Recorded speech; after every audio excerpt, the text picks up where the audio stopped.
मती रची सुसमाचार अध्याय 19। तलाक के विषय यीशु की शिक्षा। जब यीशु ये बातें कह चुका तो गलील से चला गया और यरदन के पार यहूदिया के प्रदेश में आया। तब बड़ी भीड़ उसके पीछे हो ली और उसने वहां उन्हें चंगा किया। तब फरीसी उसकी परीक्षा करने के लिए पास आकर कहने लगे, क्या हर एक कारण से अपनी पत्नी को त्यागना उचित है? उसने उत्तर दिया, क्या तुमने नहीं पढ़ा, जिसने उन्हें बनाया उसने आरंभ से नर और नारी बनाकर कहा। इस कारण मनुष्य अपने माता पिता से अलग होकर अपनी पत्नी के साथ रहेगा और वे दोनों एक तन होंगे। अतः वे अब दो नहीं परंतु एक तन हैं। इसलिए जिसे परमेश्वर ने जोड़ा है उसे मनुष्य अलग न करे। उन्होंने उससे कहा, फिर मूसा ने यह क्यों ठहराया कि त्याग पत्र देकर उसे छोड़ दे?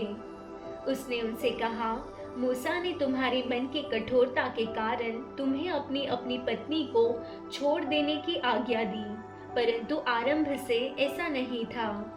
और मैं तुमसे कहता हूँ कि जो कोई व्यभिचार को छोड़ और किसी कारण से अपनी पत्नी को त्याग कर दूसरे से विवाह करे, वह व्यभिचार करता है, और जो उस छोड़ी हुई से विवाह करे वह भी व्यभिचार करता है।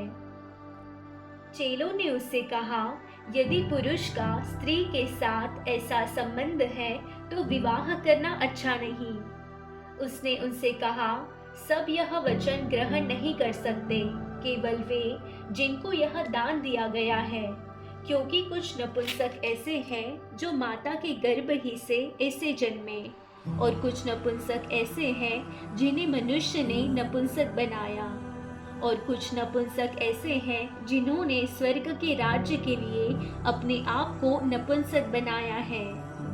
जो इसको ग्रहण कर सकता है वह ग्रहण करे। बालकों को आशीर्वाद। तब लोग बालकों को उसके पास लाए कि वह उन पर हाथ रखे और प्रार्थना करे, पर चेलों ने उन्हें डांटा। यीशु ने कहा, बालकों को मेरे पास आने दो और उन्हें मना न करो, क्योंकि स्वर्ग का राज्य ऐसो ही का है। और वह उन पर हाथ रखकर वहां से चला गया। धनी युवक और अनंत जीवन। एक मनुष्य यीशु के पास आया और उससे कहा, हे गुरु, मैं कौन सा भला काम करूं कि अनंत जीवन पाऊं? उसने उससे कहा, तू मुझसे भलाई के विषय में क्यों पूछता है? भला तो एक ही है, पर यदि तू जीवन में प्रवेश करना चाहता है तो आज्ञाओं को माना कर। उसने उससे कहा, कौन सी आज्ञाएं? यीशु ने कहा, यह कि हत्या न करना, व्यभिचार न करना, चोरी न करना, झूठी गवाही न देना, अपने पिता और अपनी माता का आदर करना, और अपने पड़ोसी से अपने समान प्रेम रखना। उस जवान ने उससे कहा, इन सब को तो मैंने माना है, अब मुझ में किस बात की घटी है?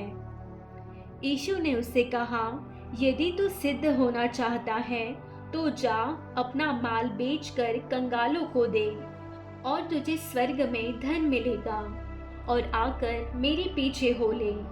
परंतु वह जवान यह बात सुन उदास होकर चला गया, क्योंकि वह बहुत धनी था। तब यीशु ने अपने चेलों से कहा, मैं तुमसे सच कहता हूँ कि धनवान का स्वर्ग के राज्य में प्रवेश करना कठिन है। तुमसे फिर कहता हूँ कि परमेश्वर के राज्य में धनवान के प्रवेश करने से ऊँट का सुई के नाके में से निकल जाना सहज है। यह सुनकर चेलों ने बहुत चकित होकर कहा, फिर किसका उद्धार हो सकता है? यीशु ने उनकी ओर देखकर कहा, मनुष्यों से तो यह नहीं हो सकता, परंतु परमेश्वर से सब कुछ हो सकता है। इस पर पतरस ने उससे कहा, देख, हम तो सब कुछ छोड़ तेरे पीछे हो लिए हैं, तो हमें क्या मिलेगा?